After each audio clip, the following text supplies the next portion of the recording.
reconnaître celui-ci c'est frère Georges, celui-ci c'est frère Thierry, celui-ci c'est la sœur Patience. Parce qu'elle veut dire que oui, parce que Lazare avait reconnu les riches. Bon, je ne sais pas. C'est à vous de voir et de défendre et d'expliquer par rapport à la lumière des Écritures. Si on va se connaître au ciel, que je vais reconnaître, ah, ça c'est la sœur Patricia, ah, ça c'est la sœur Maria. Oh, je vois là-bas frère Georges. Je ne sais pas si on va se reconnaître. Mais elle m'a répondu que oui, on va se reconnaître parce que Lazare a reconnu les riches. Parce que les riches ont envoyé, Père Abraham envoie Lazare d'aller dire à mes frères qui sont restés là-bas. Bon, je ne sais pas son argument, si c'est fondé ou c'est pas fondé. C'est vrai que c'est puissant quand même. Hein? C'est puissant parce que, en fait, les gens vont se connaître. Regardons un peu un verset dans la parole de Dieu. Dans 2 Corinthiens, chapitre 5, verset 16. Regardons, il y a quelque chose. 2 Corinthiens. Quel verset? 2 Corinthiens. 2 Corinthiens 5. 2 Corinthiens 5. Verset 16.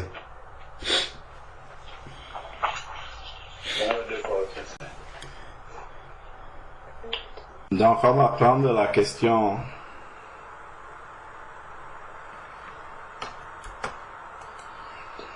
Ton micro est coupé. La question qui était posée tout à l'heure, on va essayer par la grâce de Dieu de l'examiner à la lumière des Écritures.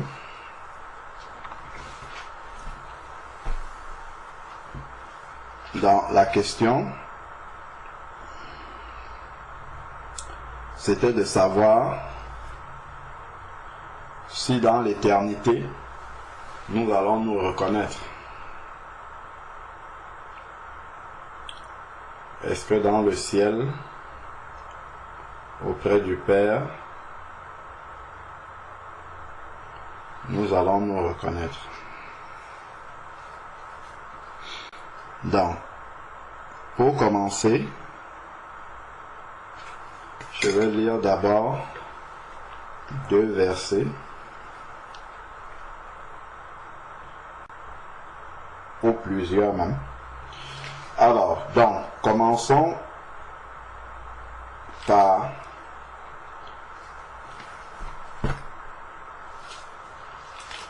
Éphésiens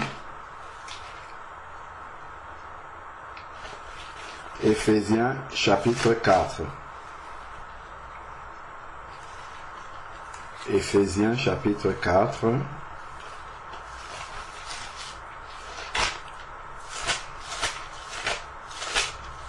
Éphésiens chapitre 4.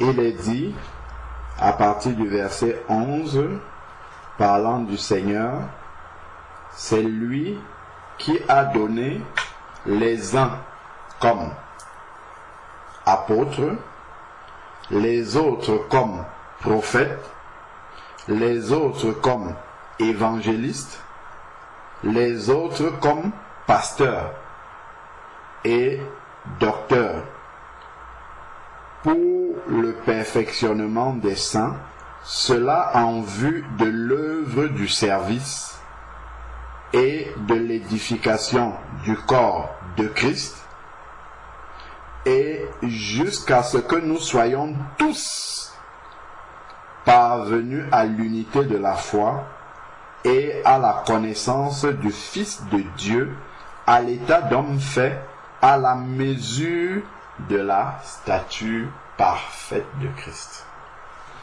Donc, voilà le but vers lequel le Seigneur nous amène, la stature parfaite de Christ. Ça, c'est la stature que nous allons avoir au moment où le Seigneur va nous reprendre. nous aurons atteint la stature parfaite de Christ. Donc, nous serons comme Christ après la résurrection, ayant atteint sa stature parfaite. Si nous regardons encore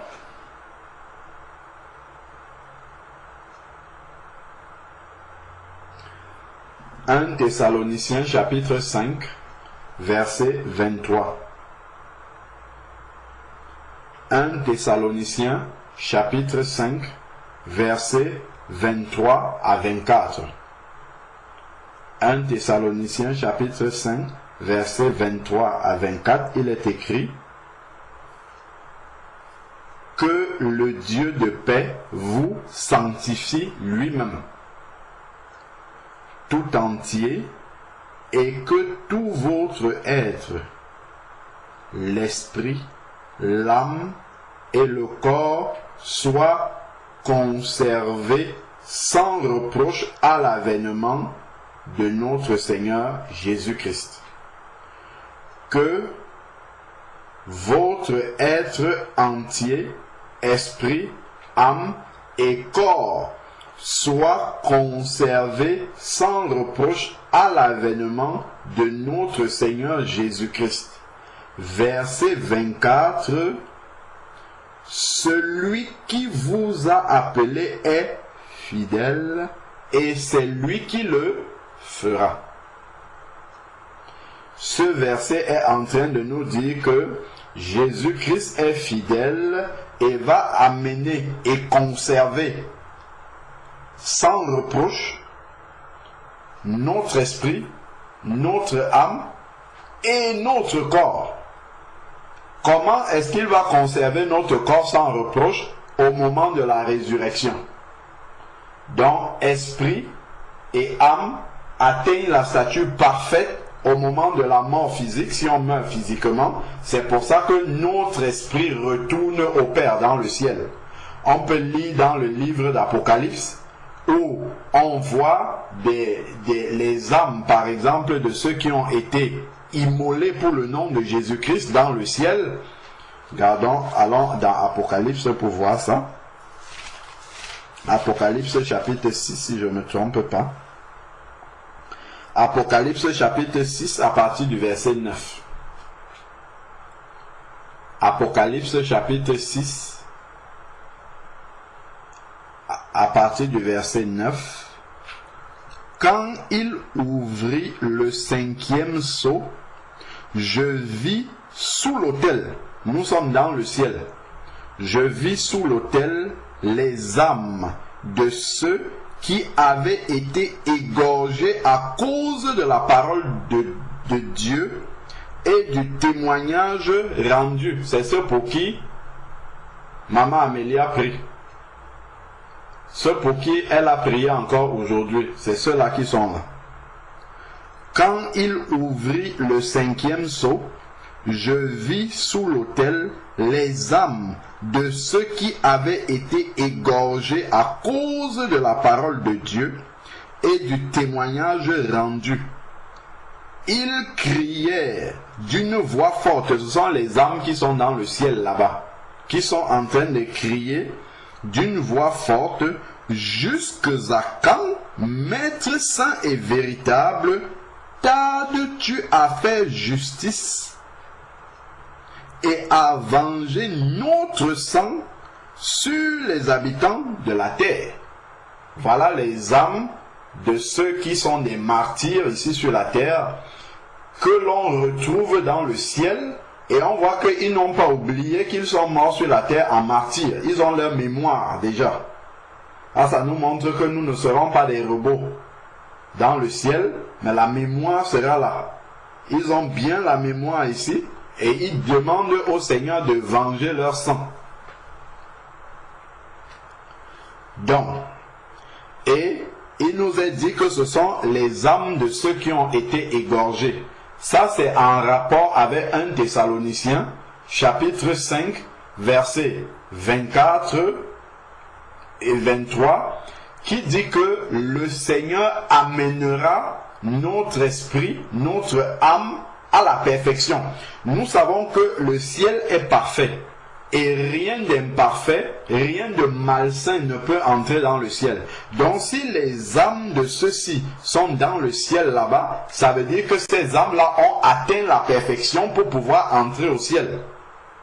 Parce que si Dieu admet dans le ciel quelque chose qui est imparfait, le ciel deviendra imparfait. Donc les âmes de ces frères-là, de ces sœurs-là qui sont immolés, sont complètement saintes, arrivées à la perfection manifestée.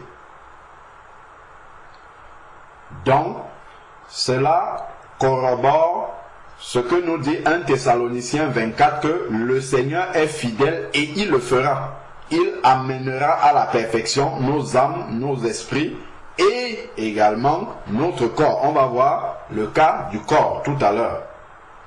Donc, les âmes ici ont atteint la perfection. Le corps maintenant. 1 Thessaloniciens, non. Prenons plutôt 1 Corinthiens, chapitre 15. 1 Corinthiens, chapitre 15, nous lisons à partir du verset 51.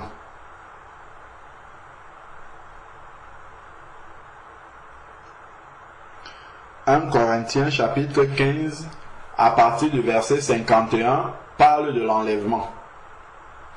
Il est dit, là nous voyons maintenant, nous avons vu que les âmes arrivent à la perfection et l'esprit aussi. L'esprit, lui, il est même déjà parfait, parce que lorsque nous naissons de nouveau, nous recevons notre esprit qui était mort, reçoit l'esprit de Dieu. Donc, notre esprit, lui, il est déjà parfait. Ce qu'il faut, c'est la perfection de notre âme. L'âme, c'est là où il y a les pensées, là où il y a les émotions, là où il y a les sentiments, là où il y a notre volonté, c'est ça notre âme. Lorsque nous venons au Seigneur, notre âme n'est pas encore totalement purifiée, parce que nous avons encore des mauvaises pensées. Il nous arrive encore même d'avoir le manque de pardon. Il arrive encore dans nos cœurs d'être impatient, d'être ainsi de suite. C'est dans l'âme. Et l'âme doit recevoir toute la vie du Seigneur pour devenir parfaite aussi. Et il est dit que le Seigneur va compléter cette perfection pour que notre âme soit sans reproche. Et là, nous avons vu dans le ciel qu'il y a les âmes de ceux qui avaient été immolés, égorgés pour la parole de Dieu. Donc ces âmes-là ont atteint le stade de sans reproche, c'est-à-dire comme Jésus-Christ. Ensuite maintenant, là, parce que nous avons dit que à la fin, nous allons atteindre la stature parfaite de Christ. On ne peut pas juste affirmer ça. Maintenant, nous sommes en train de démontrer avec les Écritures que nous allons vraiment atteindre la stature parfaite de Christ si nous persévérons. Et il est écrit que c'est lui qui le fera. Donc, continuons maintenant. Là maintenant, nous avons déjà parlé de la perfection de l'esprit. Nous avons vu la perfection de l'âme. Maintenant, nous allons voir la perfection du corps aussi. Sans reproche, le corps aussi sera sans reproche. Voici, nous sommes au verset 51. 1 Corinthiens, chapitre 15, verset 51. Voici, je vous dis un mystère. Nous ne mourrons pas tous, mais tous nous serons changés. En un instant, en un clin d'œil, à la dernière trompette. Regardons un peu. Parfois, je médite sur l'enlèvement. Pas en lisant les versets bibliques parce que je les ai déjà mémorisés. Juste en pensant comment ça pourra se faire. Regarde un clin d'œil. Comment un clin d'œil se fait? Je cligne les yeux comme ça, je les ouvre. Je ne sais pas si vous arrivez même à voir mon clin d'œil. Regardez, je cligne les yeux et puis j'ouvre. C'est comme ça que l'enlèvement va se passer. Parce que des fois on fait des représentations de l'enlèvement, on les filme, tout ça. Mais ce qui est écrit ici, en un clin d'œil. C'est-à-dire, je ferme les yeux comme ça, dès que je les ouvre, Jésus-Christ est devant moi. Imaginons un peu ça. Tu es là, peut-être dans les transports, tu es là ou bien en train de faire la cuisine, en train de prier, en train de chanter, en train de... Il vaut mieux ne pas être en train de te disputer, en train de, je ne sais pas, en tout cas en train de faire la volonté de Dieu. Et quand tu fermes les yeux comme ça, tu n'es même pas fermer les yeux, tu clignes les yeux. Tu clignes et quand tu ouvres comme ça, Jésus est devant toi. Et tu te rends compte simplement que l'enlèvement a déjà eu lieu et que tu es parfait. C'est parfait manifesté. Parce que nous sommes parfaits par l'Esprit de Dieu qui est en nous, mais parfait manifesté. C'est-à-dire que nous avons exactement, nous sommes comme Jésus-Christ était après sa résurrection. Donc, c'est ça le clin d'œil, ici là. Il dit en un instant. L'instant, c'est instantanément. En un clin d'œil à la dernière trompette. Car elle sonnera et les morts ressusciteront comment? Incorruptibles. Ils ressusciteront incorruptible, c'est-à-dire sans reproche, comme on a vu dans 1 Thessaloniciens chapitre 5. Le Seigneur va tenir sa promesse, même si les gens sont morts. Quelqu'un qui est mort en Christ sur son fauteuil roulant, il ne va pas se réveiller de la tombe et s'asseoir encore sur un fauteuil roulant. Parce que Jésus-Christ n'était pas sur un fauteuil roulant après sa résurrection. Il va se lever sur ses deux pieds. D'ailleurs, si on prend le verset 39 et suivant jusqu'à 48, il décrit les corps célestes, ainsi de suite. Mais on ne va pas rentrer là-dedans. Donc, ensuite, maintenant, il dit ici,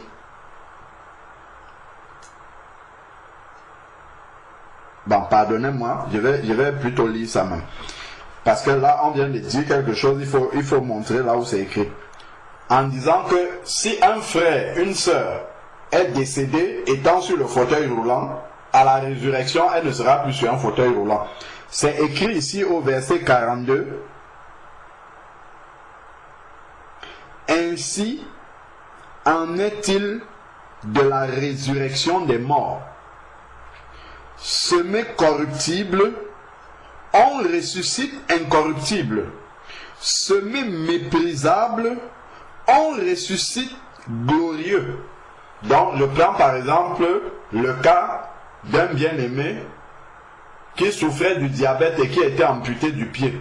Il ne va pas se réveiller à la résurrection sans le pied.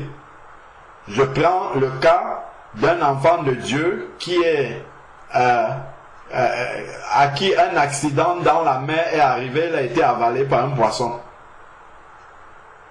Il ne va pas sortir étant déchiqueté par le poisson, il va sortir parfait. Il va sortir semé, méprisable, on ressuscite glorieux. Donc voilà pourquoi je disais que nous aurons le corps glorieux du Seigneur. Donc notre corps aussi va arriver à la perfection. C'est important de comprendre les détails parce que quand je vais bondir maintenant, on va commencer à lire les versets qui répondent à la question. Tout ça vient de ce que nous sommes en train de dire là. Donc, ici, il est dit semer, voilà, semer plein de faiblesses. Donc, on va enterrer un chrétien, il était peut-être malade, ou bien il n'avait pas encore la perfection physique dans son corps, donc il est semé plein de faiblesses, dans le corps physique là a encore la faiblesse, on ressuscite plein de force. Semé corps naturel, on ressuscite corps comment? Spirituel. Donc le corps que nous aurons au moment de la résurrection sera un corps spirituel. On ne sera plus... La chair réside parce que nous avons encore le corps charnel. La chair ne sera plus en nous au moment de la résurrection. Voilà pourquoi, même si tu arrives au ciel, d'ailleurs les martyrs là, s'ils arrivent au ciel et ils trouvent les gens qui les ont égorgés, qui se sont repentis, imaginons un peu, lorsque Paul est arrivé au ciel, imaginons que c'est Étienne qui vient lui ouvrir la porte du ciel, ou Étienne vient devant lui. Si la chair restait encore dans Étienne, qu'est-ce qui pourrait se passer? Donc, le Seigneur a ôté la chair, c'est ce qu'il nous dit ici. Le corps naturel est semé, mais c'est un corps spirituel qui ressuscite. Donc, même l'âme qui monte au ciel, l'âme n'a plus, vu que l'âme a atteint le stade de sans reproche, la chair et le sang n'héritent pas le royaume des cieux. Donc, ce qui est de la chair n'entre pas dans le ciel. Donc, ici, Étienne ne peut pas garder rancune à Paul. Même comme Paul a assisté et a donné son suffrage pour la mort d'Étienne, tel que lui-même le dit. Donc ici, semé, nous sommes au verset 44, corps naturel, on ressuscite corps spirituel. S'il y a un corps naturel, il y a aussi un corps spirituel. C'est pourquoi il est écrit, le premier homme Adam devint vivant, le dernier Adam est devenu un esprit vivifiant. Bon. Ensuite, voilà. Revenons au verset 52. En un instant, en un clin d'œil, dans là, on a compris que le corps avec lequel nous partons n'est pas celui qui entre dans le ciel.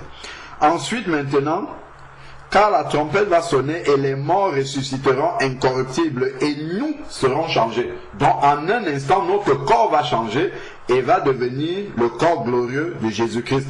Il faut en effet que le corps corruptible, celui qu'on a maintenant, revête l'incorruptibilité. Donc le corps aussi va être sans reproche et il va être un corps spirituel et que le corps mortel revête l'immortalité. Et que le corps mortel revête l'immortalité. Donc là, on vient de lire dans les Écritures que à la résurrection, corps, âme et esprit seront sans reproche. On a vu les trois dans la parole de Dieu. Seront sans reproche, donc auront atteint la stature parfaite de Christ. Sera comme Christ après la résurrection.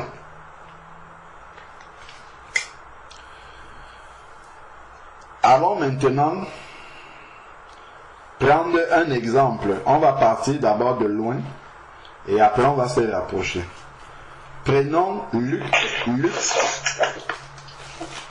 chapitre 19.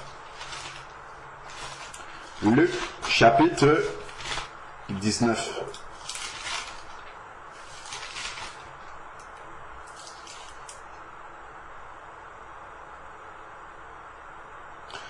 Bon, avant d'aller dans Luc chapitre 19, lisons d'abord le verset que je voulais lire avant le début de la prière. C'était 2 Corinthiens 5, verset 16.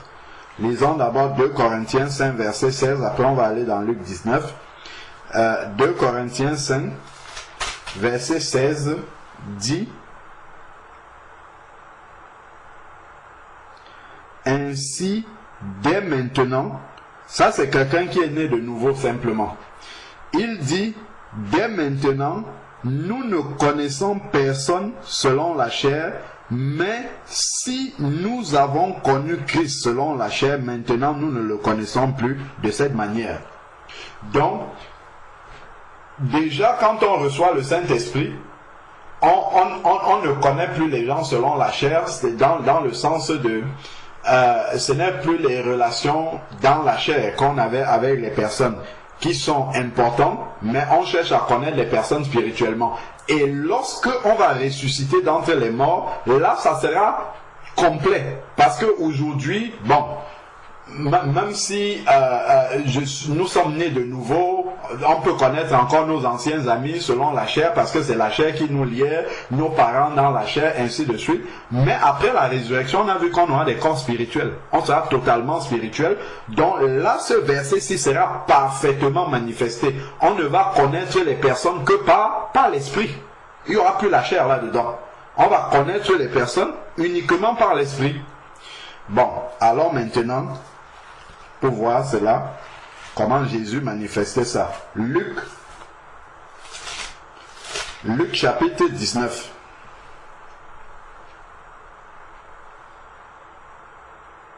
À partir du verset 1. Luc chapitre 19, à partir du verset 1, il est dit, Jésus entra dans Jéricho et traversa la ville. Jésus entra dans Jéricho et traversa la ville. Alors un homme du nom de Zachée, qui était chef des péagers et qui était riche.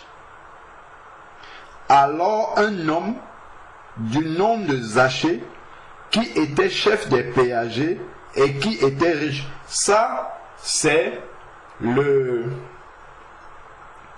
celui qui rapporte l'histoire. C'est lui qui nous parle comme ça. C'est Luc qui nous parle comme ça. C'est lui qui est en train de raconter.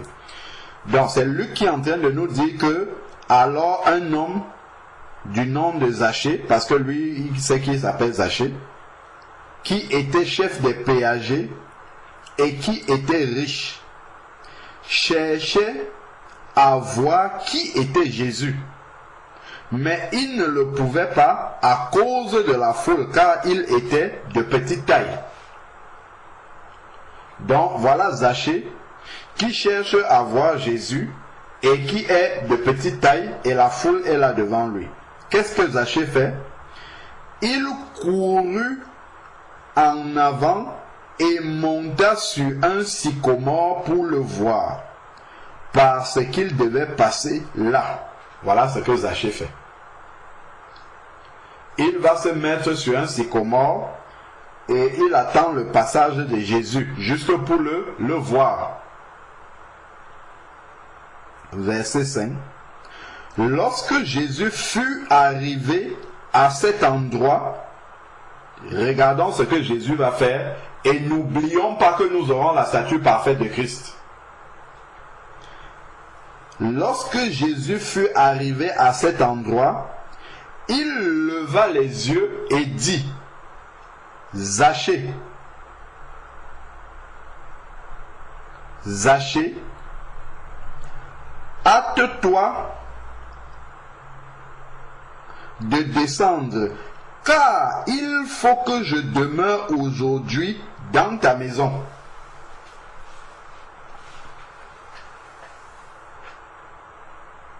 Lorsque Jésus fut arrivé à cet endroit, il leva les yeux et dit, Zachée, hâte-toi de descendre, car il faut que je demeure chez toi, que je demeure aujourd'hui dans ta maison. La question que nous pouvons nous poser par rapport à notre sujet, est-ce que Jésus connaissait Zachée quelque part? Dans la chair. Est-ce qu'il avait déjà vu Zachée? Pas du tout. Il ne connaît pas Zachée dans la chair, mais devant Zachée, il va l'appeler, il ne va pas lui dire, toi qui es là-bas sur le sycomore, descends. Il va l'appeler Zachée par son nom.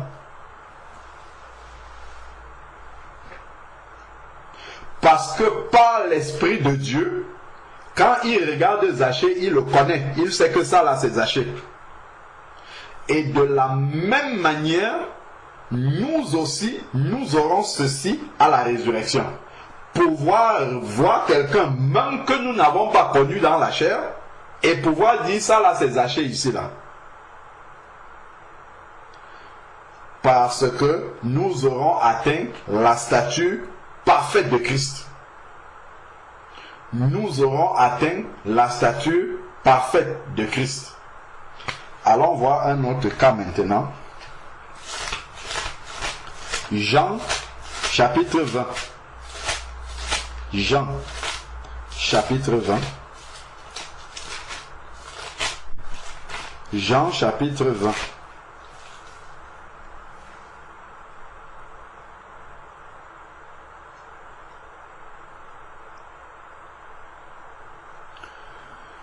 C'est à propos de la résurrection de Jésus-Christ dans Jean chapitre 20.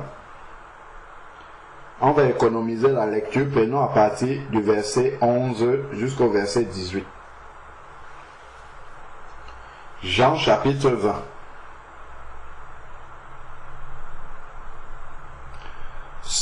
Cependant, Marie se tenait dehors, près du tombeau, Marie de Magdala, et pleurait.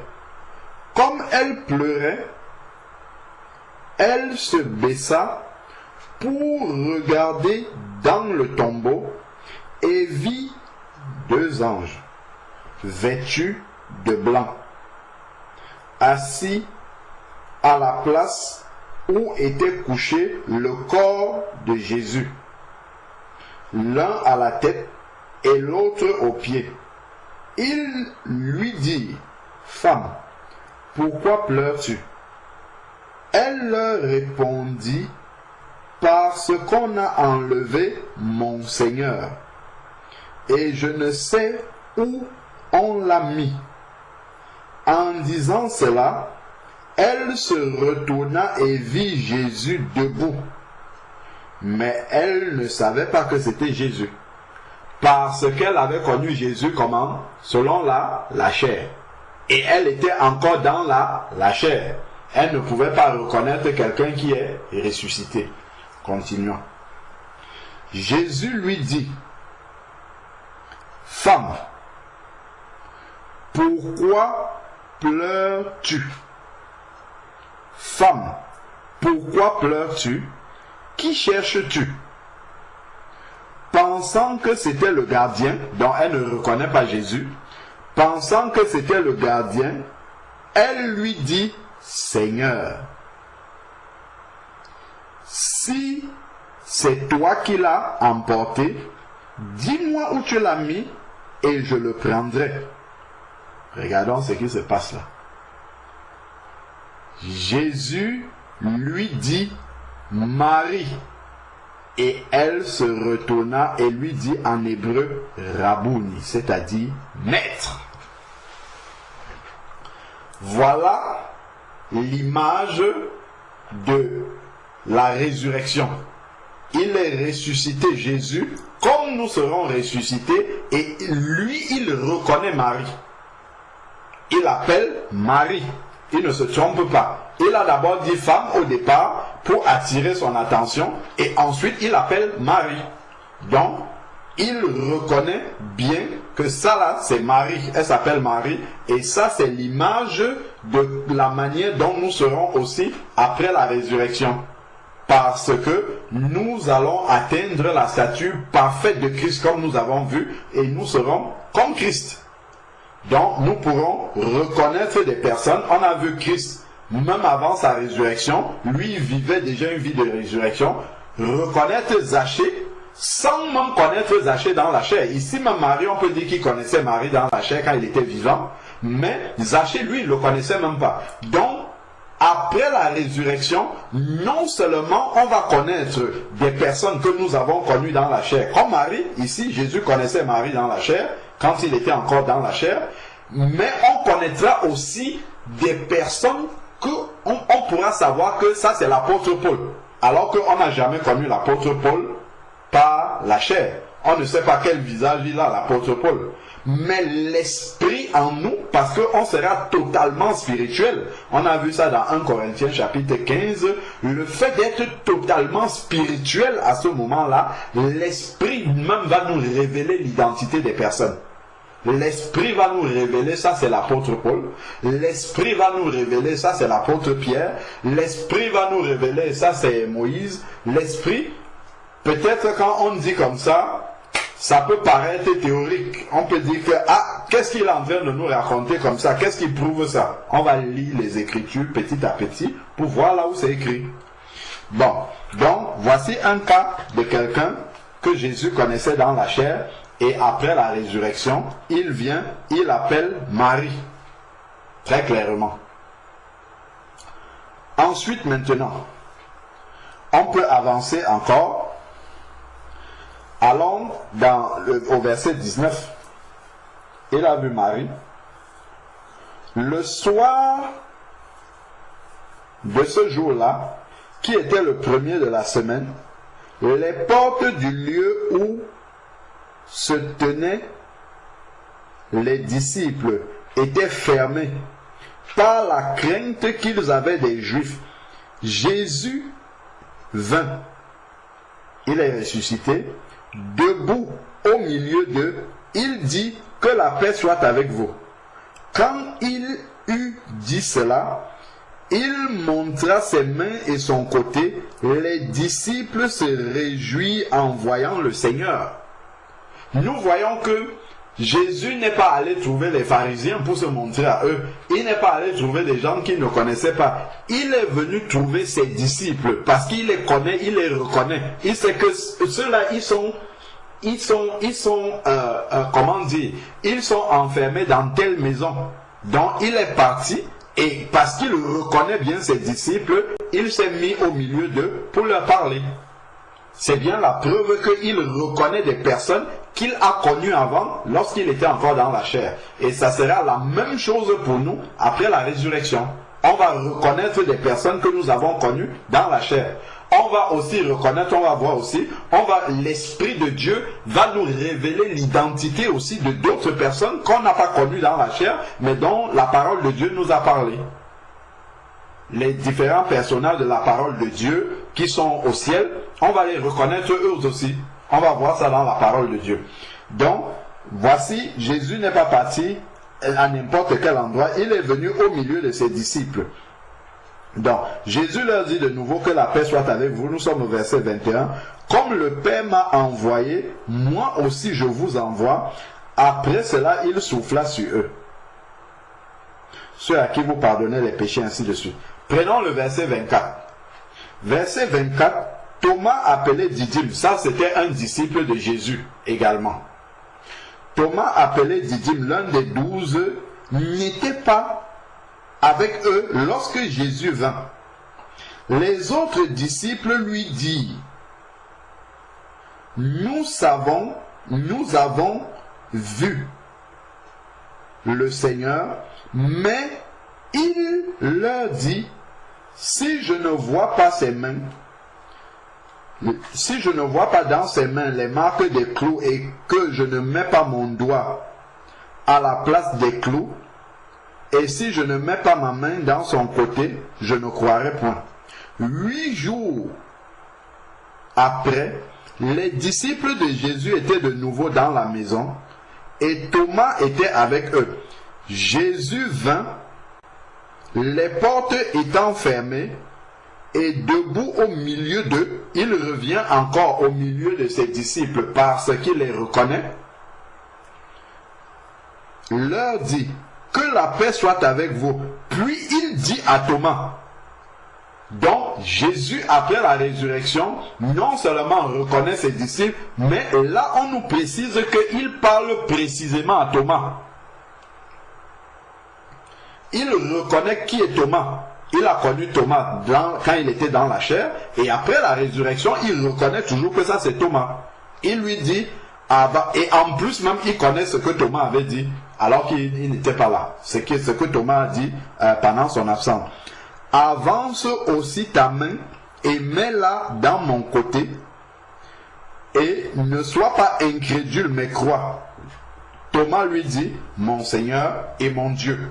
Donc voilà déjà comment Jésus, après la résurrection, reconnaît Thomas clairement avec qui il a été. Prenons le chapitre 21.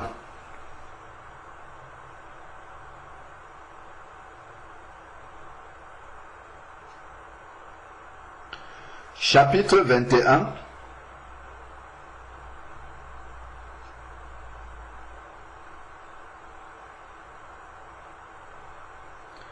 Alors, chapitre 21,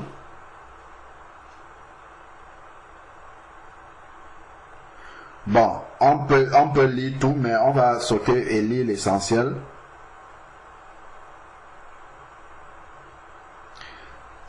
On peut lire à partir du verset 12. Chapitre 21 à partir du verset 12. Jésus est venu trouver ses disciples. Là, il est ressuscité, il vient les trouver à la pêche. Jésus leur dit, venez manger. Et aucun des disciples n'osait lui demander, qui es-tu? Car il savait que c'était le Seigneur.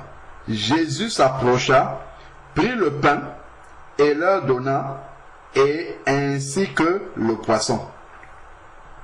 C'était la 3e fois que Jésus se manifestait à ses disciples, depuis qu'il était ressuscité d'entre les morts. Donc on nous dit bien que Jésus était ressuscité d'entre les morts et qu'il est venu non pas devant n'importe qui, mais devant ses propres disciples qu'il a connus dans la chair. Parce qu'il les reconnaissait, il allait les trouver. De la même manière que nous, on va aussi connaître des personnes, on va reconnaître des personnes qu'on a connues dans la chair. Ensuite, maintenant, après qu'il eut mangé, nous sommes au verset 15, après qu'il eut mangé, Jésus dit à Simon Pierre, Simon, fils de Jonas, m'aimes-tu plus que ne le font ceux-ci? Donc, on a vu que Jésus a reconnu Marie, qu'il a connue dans la chair, après sa résurrection.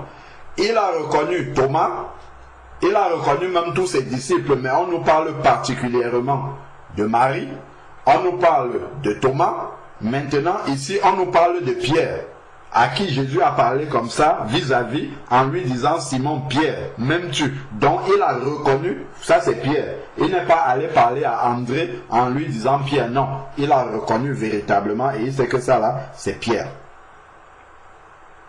M'aimes-tu? Oui, Seigneur, tu sais, je t'aime. Jésus lui dit, prends soin de mes agneaux. Et ainsi de suite. Donc, c'était juste pour nous montrer que Jésus a clairement parlé à Pierre en reconnaissant que ici, là, c'est Pierre. Et voilà un modèle de résurrection. Allons maintenant dans le texte que la sœur Morane a cité tout à l'heure. C'est dans Luc chapitre 16. Luc chapitre 16, l'histoire de Lazare et du riche. Luc chapitre 16, à partir du verset 19. Luc 16, à partir du verset 19.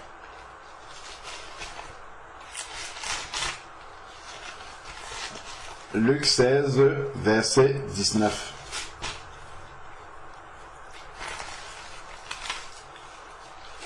Alors, il y avait un homme riche qui était vêtu de pourpre et de fin lin, qui chaque jour menait joyeuse et brillante vie. Un pauvre couvert d'ulcère du nom de Lazare était couché à son portail. Il aurait désiré se rassasier de ce qui tombait de la table du riche, mais les chiens, même les chiens, venaient lécher ses ulcères. Le pauvre mourut et fut porté par les anges dans le sein d'Abraham. Ça nous montre ce qui arrive à un enfant de Dieu lorsqu'il meurt. Il monte directement dans la présence du Père, puisqu'on a vu les âmes de ceux qui avaient été immolés déjà dans le ciel, lorsqu'on a ouvert le 6e sceau dans le ciel.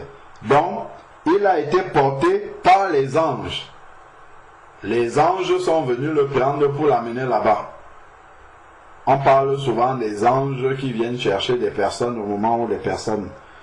Si nous avons déjà entendu les paroles des personnes qui sont sur le point de mourir, souvent on entend des personnes dire « Ah, ils sont en train de venir me chercher, ils sont en train de venir me chercher ». Si nous avons déjà entendu ça, c'est dans la parole de Dieu ici. Donc, les anges sont venus prendre le pauvre pour l'amener dans le sein d'Abraham. Le riche aussi mourut et fut enseveli. Donc, il est enseveli dans le séjour des morts. On voit que immédiatement après la mort, ou bien on va dans la présence de Dieu, là où Abraham est là-bas, ou bien on descend dans le séjour des morts. Ce n'est pas plus tard, c'est immédiatement. Chacun a pris son chemin là, juste après la mort. Le riche est descendu dans le séjour des morts et Lazare est monté dans le sein d'Abraham. Dans le séjour des morts, il leva les yeux, le riche, en proie au tourment, il vit de loin Abraham et Lazare en son sein. Il s'écria, Père Abraham. La question ici, il voit, là tout le monde est mort. Abraham est mort, Lazare est mort, le riche est mort. Et lui, il voit Abraham, comme la sœur a dit tout à l'heure, il reconnaît que c'est Abraham. Il voit Lazare, il reconnaît que c'est Lazare. Donc même celui qui n'est même pas parti au ciel reconnaît des personnes après la mort. Ce n'est pas comme si on effaçait la mémoire des personnes. Non, la mémoire, elle est là, elle est entière. C'est pour cette raison d'ailleurs que quand on va venir, le Seigneur dit dans Romains chapitre 3 verset 19, si je ne me trompe pas, que toute bouche sera fermée devant lui lors du jugement. Pourquoi? Parce que quand on va t'exposer le motif de ta condamnation pour l'enfer, tu ne pourras pas discuter parce que ta mémoire sera là et tu verras que ça, effectivement, ce qu'on te dit là, c'est ce que tu avais fait. Donc, ici, le riche reconnaît bien Lazare, il reconnaît Abraham également. Et il dit, Père Abraham, aie pitié de moi et envoie Lazare pour qu'il trempe son doigt, dont il a reconnu Lazare, dans l'eau et me rafraîchisse la langue, car je souffre dans ces flammes. On voit bien que dans le séjour de mort, il y a les flammes. C'est pas juste des suppositions. Abraham répondit, mon enfant, souviens-toi. Dont la mémoire n'est pas effacée. Abraham lui dit, souviens-toi. Donc même après la mort, le souvenir de sa vie reste. On n'efface pas ça. Donc ça reste avec tout ce qu'il connaît, toutes les personnes qu'il connaît, ainsi de suite. Son souvenir n'est pas effacé. Donc toutes les personnes que tu as connues dans la chair, c'est bien présent dans ta tête. Ça ne part pas. Dieu n'efface pas. Donc, Abraham lui répondit, mon enfant, souviens-toi que tu as reçu tes biens pendant ta vie et que Lazare a eu des maux. Donc, Abraham reconnaît le riche. Il connaît le riche. Alors que l'histoire ne nous dit pas si le riche a vécu à la même époque qu'Abraham. On ne sait pas si le riche a vécu à la même époque qu'Abraham. Mais Abraham le connaît. C'est pour ça que tout à l'heure, vraiment, la parole nous a révélé dans 1 Corinthiens, chapitre 15, que on sera totalement en esprit. Comment est-ce que Abraham connaît l'histoire de ce riche-là? Abraham, lui, il est mort depuis, il est dans le sein là-bas, et le riche, lui, vient mourir maintenant. Mais Abraham connaît toute son histoire. Abraham peut lui dire, souviens-toi, Abraham connaît sa vie. Qui a dit à Abraham la vie de ce monsieur-là?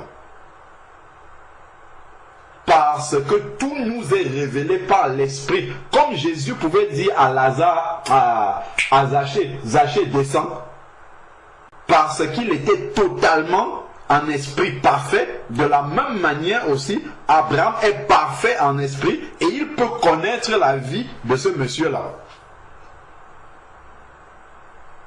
Alors que Abraham, lui, il était dans le ciel déjà depuis longtemps avant. Il peut connaître la vie de ce monsieur-là parce que l'Esprit le lui révèle de la même manière que l'Esprit révélait à Jésus-Christ. Ça, c'est Zachée. C'est un collecteur d'impôts. C'est un malhonnête. C'est quelqu'un qu'il faut sauver. Donc ici, Abraham lui répondit, mon enfant, souviens-toi, donc la mémoire n'est pas effacée, que tu as eu tes biens pendant ta vie. Abraham le sait et il le lui dit, et il le connaît, alors qu'il ne l'a peut-être pas connu dans la chair, et que même Lazare a eu des maux. Abraham n'était pas avec Lazare sur la terre. Non seulement il reconnaît que ce monsieur-là s'appelle Lazare, et il connaît quelle était la vie de Lazare aussi sur la terre. Qui le lui a révélé? L'Esprit de Dieu, parce qu'il est parfait en esprit en fait, comme Jésus-Christ. Donc, maintenant, il est consolé Maintenant, il est consolé et toi, tu souffres. En plus de tout cela, entre nous et vous se trouve un grand abîme, afin que ceux qui voudraient passer d'ici vers vous ne puissent pas le faire, et qu'on ne parvienne pas non plus de là vers nous. Le riche dit, il a compris que il ne peut plus changer d'endroit, son sort est définitivement scellé, selon Hébreux chapitre 9 verset 27. Voici, il est réservé aux hommes de mourir une seule fois. Après quoi vient le jugement, c'est ce qu'on a vu là entre Lazare, dans le cas de Lazare et dans le cas du riche. Dès que chacun est mort, l'un est monté dans la présence de Dieu et l'autre est descendu dans le séjour des morts. Et on voit ici à travers de ce que Abraham dit qu'on ne peut plus changer d'endroit, dont le purgatoire ne peut pas exister selon ce passage-ci. On ne peut plus changer d'endroit. Si tu es dans le séjour des morts, tu y restes. Si tu es monté au ciel, tu pars. Ensuite, le riche dit, il a compris qu'il ne peut plus partir, il ne peut plus changer. Je te demande donc, Père, d'envoyer Lazare, dont il a bien reconnu Lazare, dans la maison de mon père. Il se souvient qu'il a un père. Il se souvient qu'il a un père. Car j'ai 5 frères, il se souvient aussi de ses frères, qu'il leur apporte son témoignage. Donc, voilà, afin qu'ils ne viennent pas dans ce lieu de tourment. Donc, on voit ici qu'il se souvient de ses frères, dont le souvenir même de ceux qu'il a connus dans la chair sont encore présents dans son esprit.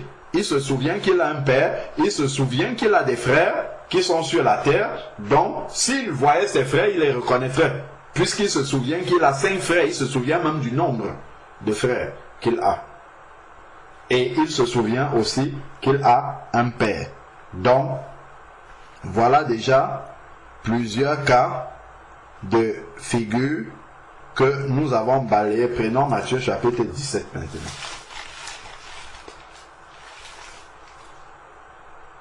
Avant Matthieu 17, prenons d'abord Acte 7.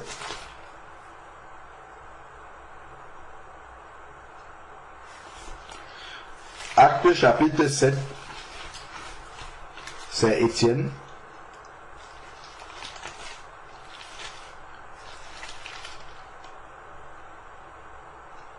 Acte chapitre 7.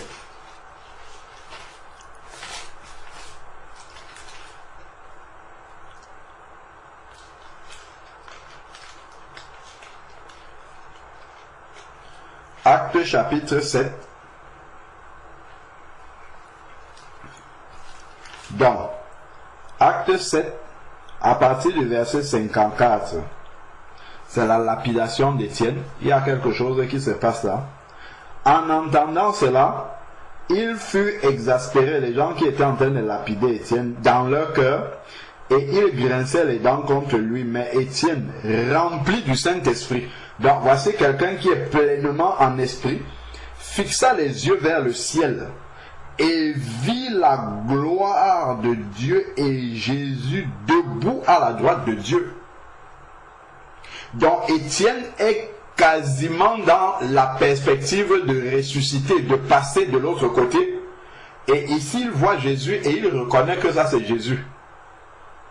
C'est aussi par l'Esprit, ici, qu'il a reconnu que c'est Jésus qui est là à la droite de Dieu. Il criait alors d'une voix forte, bon, après il va mourir. Laissons ce cas-là, allons dans un cas qui est plus explicite encore dans Matthieu chapitre 17.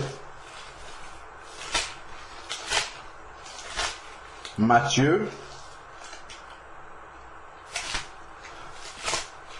gardons un doigt sur Matthieu 17 et allons voir, il y a un autre aspect, allons voir dans Apocalypse chapitre 7.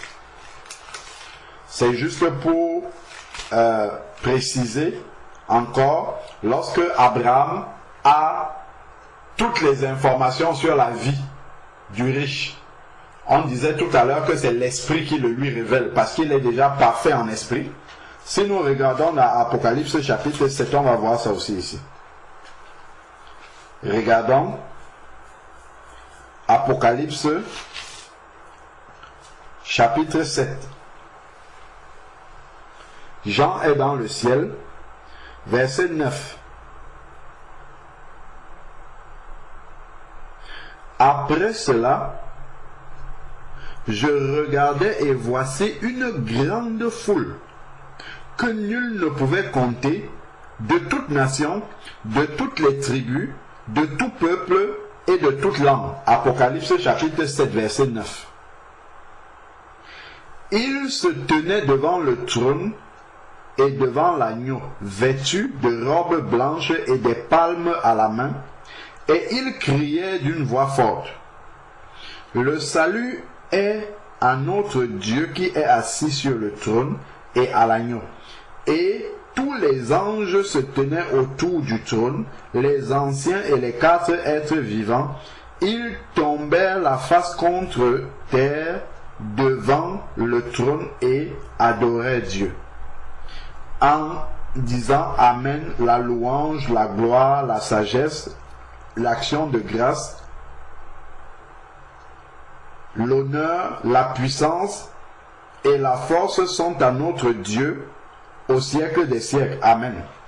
Alors l'un des anciens, donc ceux qui sont parfaits déjà dans le ciel là, comme nous le serons, prit la parole et me dit, ceux qui sont revêtus de robes blanches, qui sont-ils et d'où sont-ils venus? Je lui répondis, mon Seigneur, tu le sais. Donc, Jean, qui n'est pas encore mort dans la chair, qui n'est pas encore ressuscité, qui est juste ravi en esprit, donc il a une vision.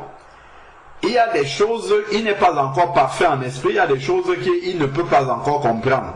C'est le décalage qu'il y a entre Jean et quelqu'un qui réside dans le ciel. Jean, lui, il est parti temporairement, le Seigneur l'a amené là-bas juste pour qu'il voie quelque chose.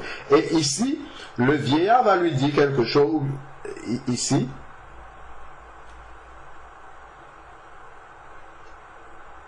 Alors, l'ancien va lui dire, au verset 14, je lui répondis, mon Seigneur, tu le sais. Et il me dit, ce sont ceux qui viennent de la grande tribulation, ils ont lavé leurs robes et les ont blanchis dans le sang de l'agneau. Qui a révélé ça à ce vieillard? Ces gens que Jean, lui, n'arrivait pas à reconnaître. Parce que Jean, lui, n'est pas encore parfait dans l'esprit. Il ne pouvait pas connaître ces gens-là et il ne pouvait même pas savoir quelle est l'histoire de ces personnes-là, quelle est la vie de ces personnes-là.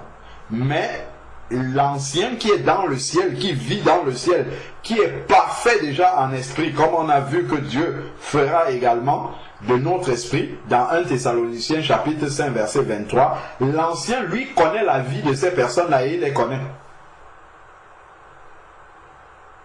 Et c'est de cette façon-là que c'est comme ça que nous serons aussi. Donc là, on l'a vu avec Jésus, on le voit aussi avec quelqu'un qui réside dans le ciel là-bas. Donc ensuite, maintenant, on avait dit Matthieu chapitre 17, à partir du verset 1. Matthieu chapitre 17, à partir du verset 1. Matthieu 17, verset 1. 6 jours après, Jésus prit avec lui Pierre, Jacques, Jean, son frère, et il les conduisit à l'écart sur une haute montagne. Il fut transfiguré devant eux. Donc, Jésus va passer de la terre au ciel. Il va faire venir le ciel à l'endroit où il est. Donc il va donner une préfiguration du ciel. Voilà. Là, aux apôtres. Il va créer l'atmosphère qui sera au ciel là de manière ponctuelle, un peu momentanée, pour montrer quelque chose aux apôtres. Regardons ce qui se passe là. Il fut transfiguré devant eux.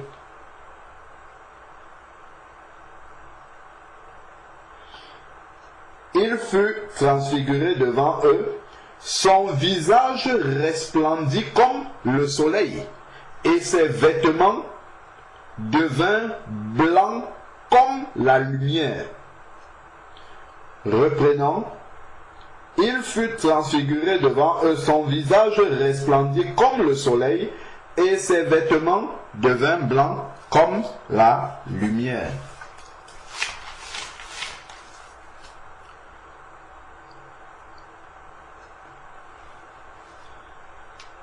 Alors,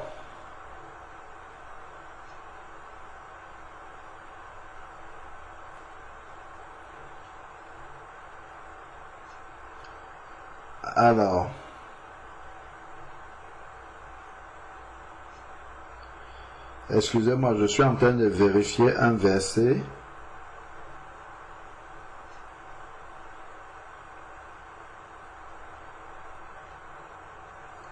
Alors, ici, là, il nous est dit, reprenons encore, il fut transfiguré devant eux, son visage resplendit comme le soleil, et ses vêtements devinrent blancs.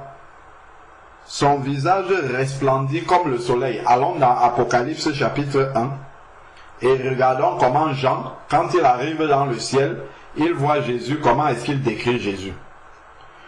Apocalypse chapitre 1.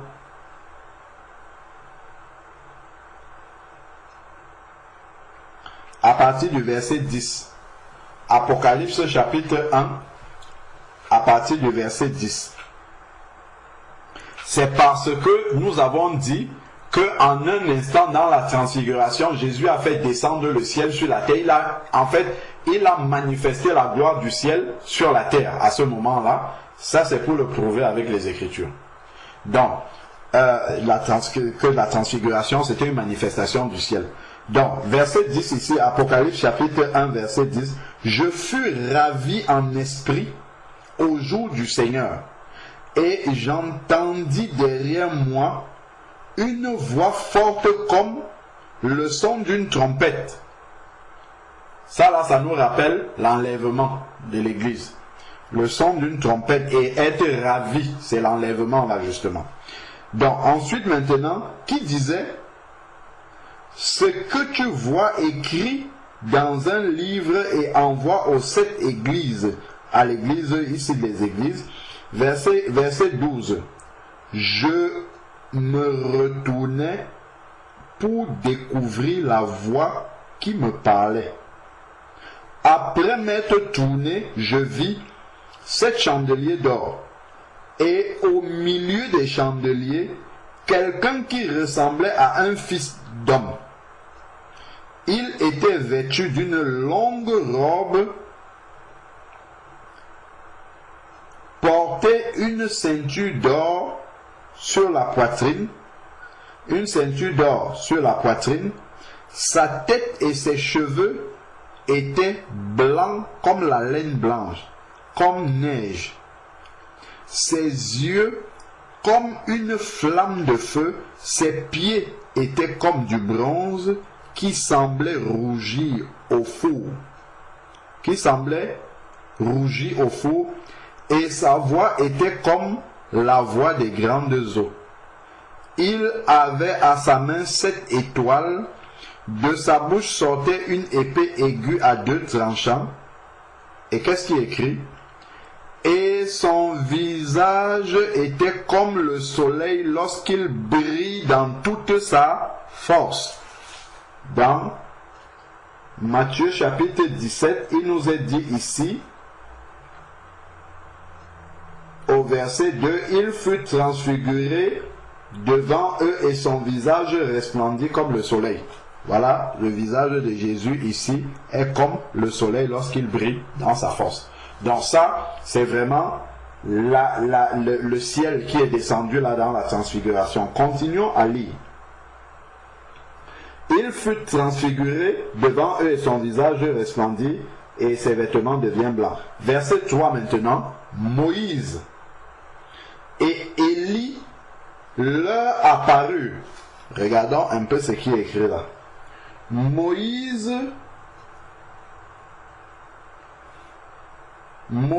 et Élie leur apparut. Apparut à qui? À Jean, à Pierre et à Jacques. C'est ça le leur là. Leur apparut. Ils, Moïse et Élie, ils s'entretenaient avec lui, avec Jésus. Moïse et Élie apparurent aux apôtres et s'entretenaient avec lui. Pierre prit la parole et dit à Jésus, Seigneur, il est bon que nous soyons ici si tu le veux. Je dresserai ici 3 tentes, une pour toi, une pour Moïse et une pour Élie. Donc, dans cette atmosphère du ciel-là qui est descendue, le Seigneur a permis en un instant que même les apôtres, pour qu'ils comprennent pleinement ce qui est en train de se passer, que dans le laps de temps-là, qu'ils soient comme ceux qui vivent dans le ciel. Qu'ils soient comme au moment où ils seront ressuscités. En un instant. Et comment ça se manifeste? Là, Pierre va parler et puis il dit, il veut construire 3 tentes. Pierre veut construire 3 tentes et il dit pourquoi est-ce qu'il veut construire ces tentes-là. Il dit une pour Jésus, une pour Moïse et une pour Élie. La question qu'on peut se poser ici, Pierre n'a pas vécu au temps d'Élie. Il n'a pas encore moins au temps de Moïse. Moïse et Élie sont des parfaits inconnus pour Pierre, inconnus de visage. Il ne les connaît pas de visage. Il ne les a pas connus, il n'a pas vécu à leur époque. Il sait que Moïse a écrit, les Écritures parlent de Élie également, mais il ne les connaît pas de visage.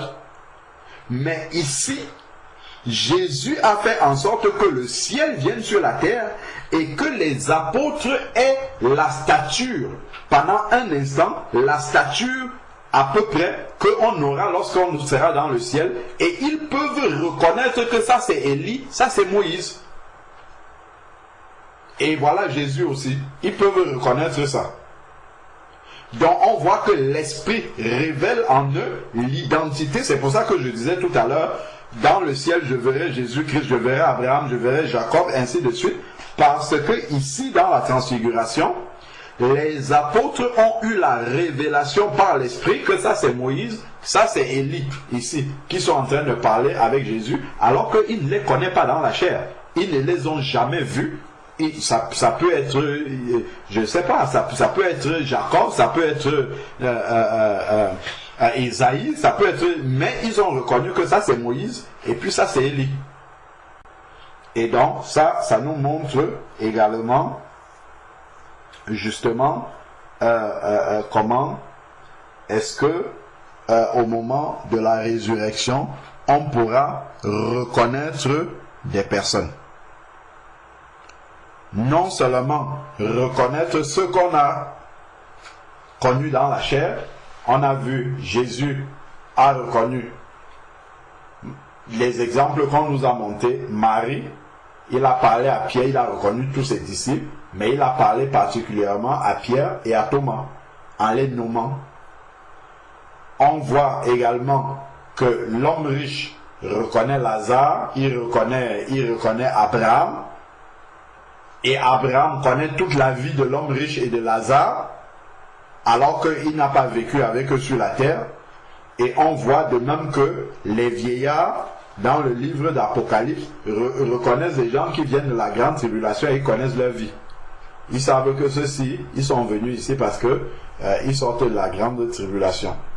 Et on voit que dans la transfiguration, qui est une image du ciel, on voit les apôtres qui n'ont pas vécu à l'époque de Moïse, qui n'ont pas vécu à l'époque de Élie, reconnaître de visage que ça c'est Élie et ça c'est Moïse là-bas. Donc on comprend que, ayant atteint la stature parfaite en esprit au moment de la résurrection, on aura ces révélations-là comme Jésus pouvait manifester cette révélation où il connaissait le cœur des personnes, il connaissait l'histoire des personnes, il connaissait l'identité des personnes, même s'il n'avait pas vécu avec eux dans la chair. Donc voilà quelques versets qui permettent de répondre clairement à cette question qui était posée, de savoir est-ce que après la résurrection on va reconnaître des personnes qu'on connaissait dans la chair. Évidemment, là on a l'identité de ces personnes, mais nous n'entretiendrons plus avec ces personnes-là les relations que nous avions dans la chair. Souvenons-nous de 2 Corinthiens 5 verset 16. Dès à présent, nous ne connaissons plus personne selon la chair. Et nous avons dit que lorsque on sera totalement spirituel au moment de la résurrection, ce verset-là va se manifester pleinement. Donc, ce n'est pas parce que le frère Georges va reconnaître Solange qui va dire « Hey, voilà ma femme là-bas, viens » et puis on va continuer à vivre comme on bougeait. Non, pas du tout. Du tout. Ça sera une relation spirituelle parfaite. Et il n'y aura plus de lien de chair là-dedans. Il n'y aura plus aucune. Tu vas voir, si c'est ton père qui est sauvé, tu le vois, oui, tu sais que ça là, puisque le Seigneur reconnaissait bien que c'était ses disciples, que l'autre c'était Lazare. Ah oui, ça c'était mon père, mais ça ne sera plus, je ne serai plus son fils là-bas. On n'aura plus de relations de père et de fils là-bas. Parce que tout ce qui est charnel, la Bible le dit dans 1 Corinthiens 15, la chair et le sang n'héritent pas le royaume des cieux.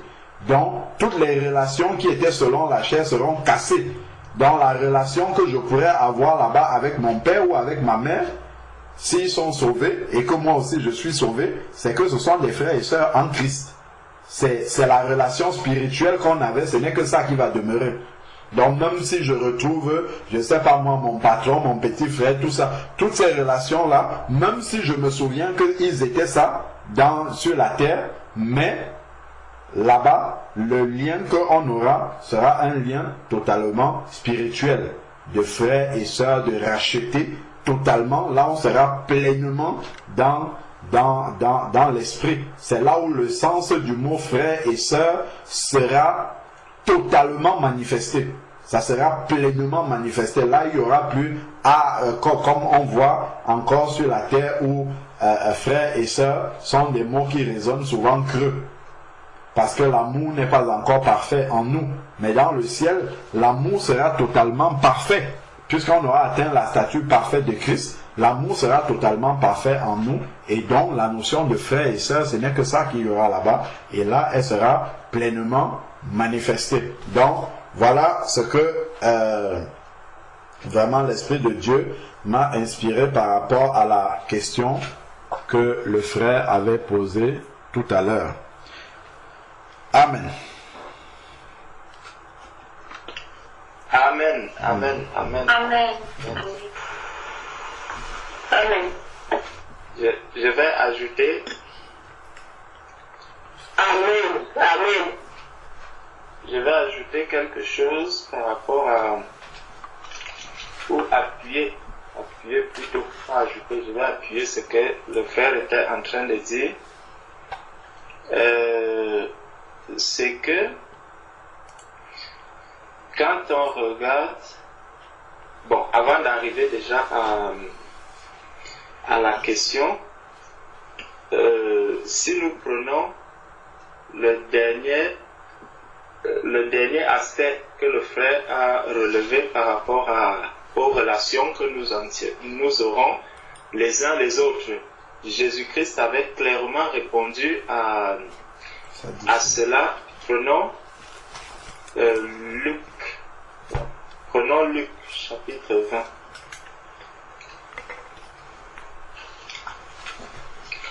Dans Luc au chapitre 20,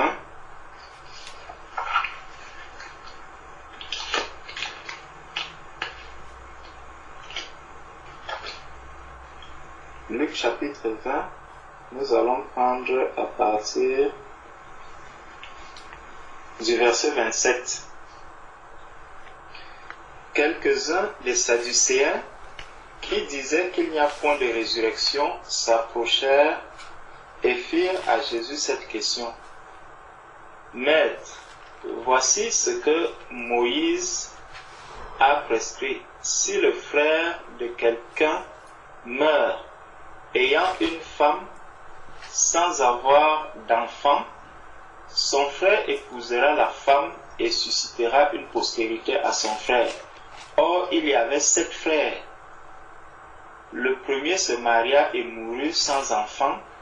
Le second et le troisième épousèrent la veuve. Et il fut de même des 7 qui moururent sans laisser d'enfant. Enfin, la femme mourut aussi. Verset 33. À la résurrection, duquel d'entre eux sera-t-elle donc la femme? Car les 7 l'ont eu pour femme. Jésus leur répondit, les enfants de ce siècle prennent des femmes et des maris, mais ceux qui seront trouvés dignes d'avoir part au siècle à venir et à la résurrection des morts ne prendront ni femme ni mari, car ils ne pourront plus mourir parce qu'ils seront semblables aux anges et qu'ils seront fils de Dieu, étant fils de la résurrection. Amen. Donc ça nous montre clairement que les relations mari et femme, Thierry et Moran, disparaîtront lorsque vous allez vous retrouver au ciel. Pourquoi? Parce qu'on aura revêtu le corps incorruptible. On peut encore voir, je crois c'est dans Acte... Ça doit être dans Acte 23.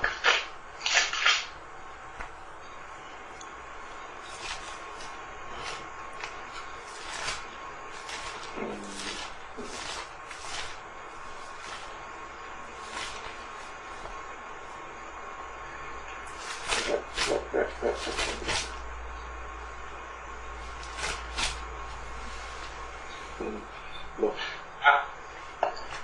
En fait, ce que nous devons comprendre par rapport au corps corruptible, le corps incorruptible, il y a quelque chose que Jésus avait révélé qui est très profond lorsque, au moment de la conversion de Saul. Au moment de la conversion de Saul, dans Acte 9, dans Acte 9, Jésus va faire une déclaration à Saul. Acte chapitre 9, versets 3 à 4. Comme il était en chemin et qu'il approchait de Damas, tout à coup une lumière venant du ciel resplendit autour de lui. Il tomba par terre et entendit une voix qui lui disait, « Saul, Saul, pourquoi me persécutes-tu » Il répondit, « Qui es-tu, Seigneur » Et le Seigneur dit, « Je suis Jésus que tu persécutes. » Je suis Jésus que tu persécutes. Il y a quelque chose de très profond à l'intérieur. Tout à l'heure, nous avons vu que l'apôtre Paul a participé à la lapidation d'Étienne. Et ici, Saul est en train de persécuter les chrétiens. Il est en train de persécuter l'Église. Il persécute les saints. Qui est-ce qu'il persécute? Venons. Pourquoi Jésus dit « Je suis Jésus que tu persécutes » Prenons d'abord dans le livre de Genèse. Allons dans le livre de Genèse, nous allons voir ce qui s'est passé. Dans Genèse, c'est Genèse combien?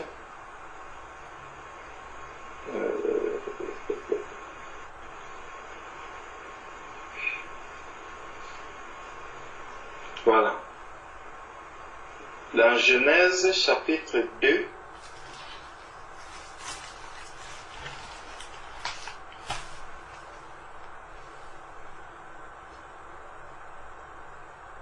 dans Genèse chapitre 2, à partir du verset 21. Alors l'Éternel Dieu fit tomber un profond sommeil sur l'homme qui s'endormit.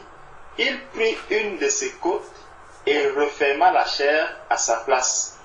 L'Éternel Dieu forma une femme de la côte qu'il avait prise de l'homme et il l'amena vers l'homme. Bon, si on regarde un peu plus juste avant, on nous dit l'Éternel Dieu donna cet ordre à l'homme: tu pourras manger de tous les arbres du jardin. Quand l'Éternel est en train de parler ici à Adam, dans Genèse chapitre 2 verset 16, Ève se trouve où? À l'intérieur d'Adam.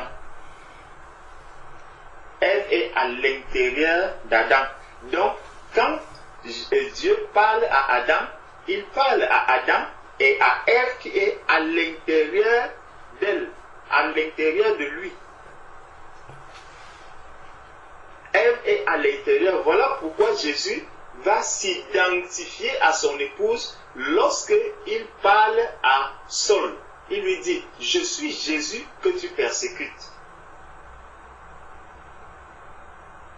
Parce que Jésus est ici en train de révéler à Saul que tu es en train de persécuter celle qui est sortie de moi lorsque j'étais à la croix. Tu es en train de la persécuter. Et donc c'est moi que tu es en train de persécuter. Lorsque tu persécutes l'époux, c'est l'épouse, c'est l'époux directement que tu es en train de persécuter parce qu'elle est sortie. Et c'est pour ça que lorsque nous rentrerons après la résurrection, l'épouse va voir l'époux face à face, cette relation unie. La Bible dit: l'homme quittera son père, sa mère, s'attachera à sa femme, ils formeront une seule et même chair. Voilà pourquoi à la résurrection, tous les saints qui auront le corps glorieux comme Jésus-Christ reconnaîtront tous ceux qui sont sur la terre comme Jésus avait reconnu Zachée. Comme Jésus avait reconnu tous les autres. Voilà pourquoi nous nous reconnaîtrons les uns les autres.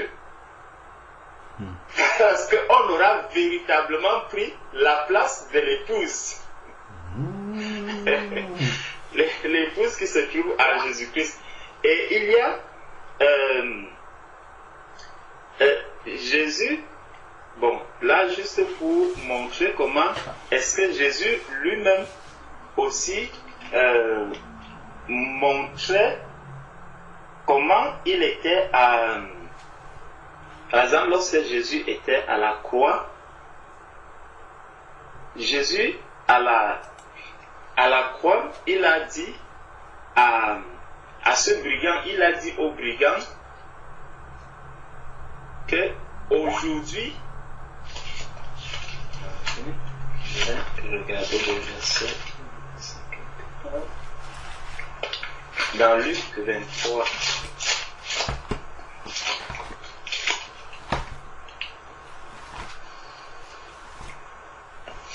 Dans Luc 23, donc de 42 à 43, et il dit, Jésus, souviens-toi de moi quand tu viendras dans ton règne. Comment même le brigand à la croix ici, qui est en train de regarder après, parce que prenons un peu plus haut, on va voir quelque chose. Parce que le frère parlait de Étienne qui était en train, qui a vu à la fin Jésus-Christ debout à la gloire de Dieu, à la droite de Dieu. Ici, dans Luc 23, prenons à partir du verset 36. Les soldats aussi se moquaient de lui, s'approchant et lui présentant du vinaigre. Ils disaient, si tu es le roi des Juifs, sauve-toi toi-même. Il y avait au-dessus de lui cette inscription, celui-ci est le roi des Juifs. L'un des malfaiteurs crucifiés l'injuriait, disant, n'es-tu pas le Christ? Sauve-toi toi-même et sauve-nous. Mais l'autre le reprenait et disait, ne crains-tu pas Dieu? Waouh! Ne crains-tu pas Dieu? Il comprend. Nous les hommes, les saints aujourd'hui qui avons confessé Jésus comme Seigneur et Sauveur. Le brigand ici ne dit pas que ne crains-tu pas Jésus, il dit ne crains-tu pas Dieu qui lui a révélé l'identité. Parce qu'on peut dire qu'il parle de Dieu, mais en même temps c'est Jésus qui est devant lui et il reconnaît l'identité de Jésus-Christ. Il dit ne crains-tu pas Dieu, toi qui subis la même condamnation? Pour nous, c'est justice. Nous qui recevons ce qu'ont mérité ce crime. Mais celui-ci n'a rien fait de mal.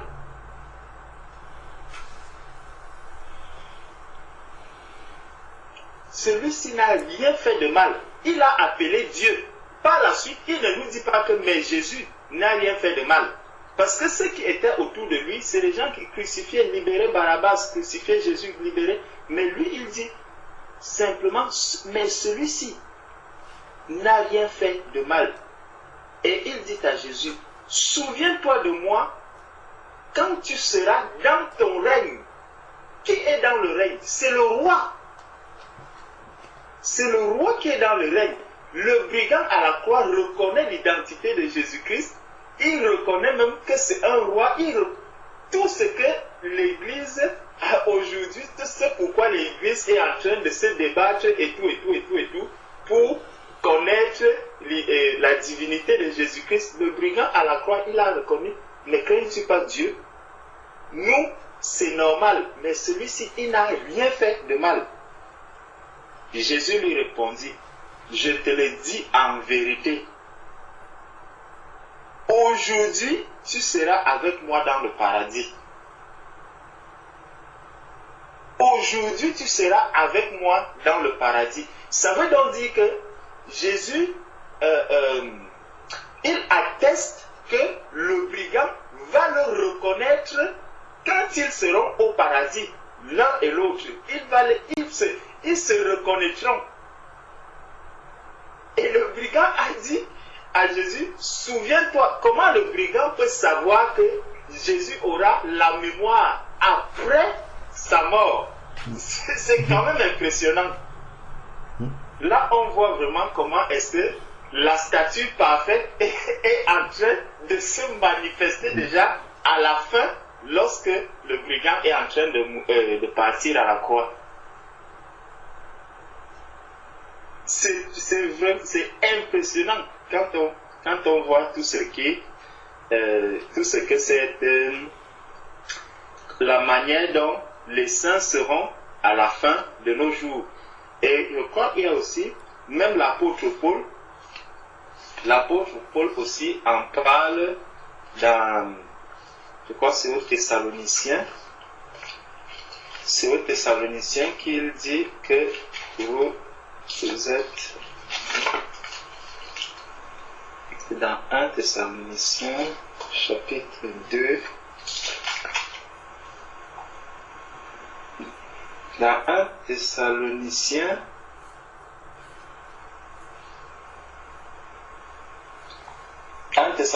chapitre 2, à partir du verset 17.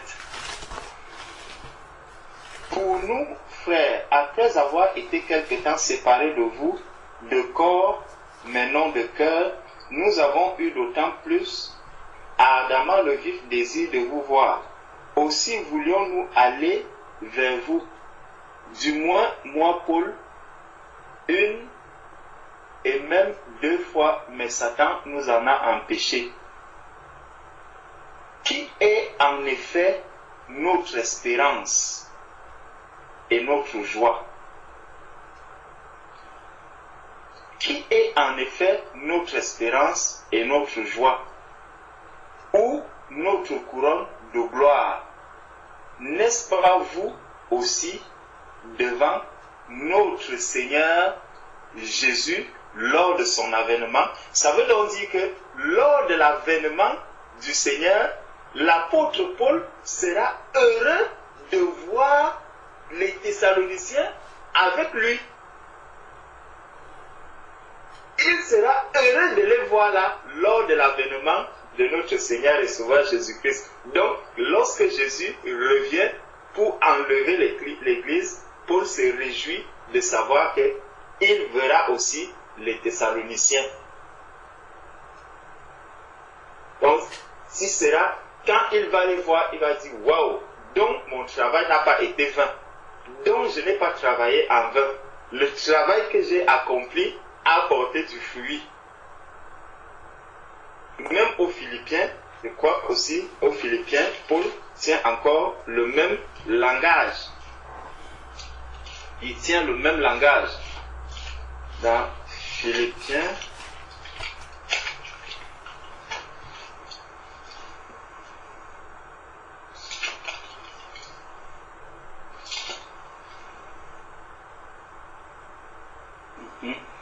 Philippiens chapitre 4, verset 1.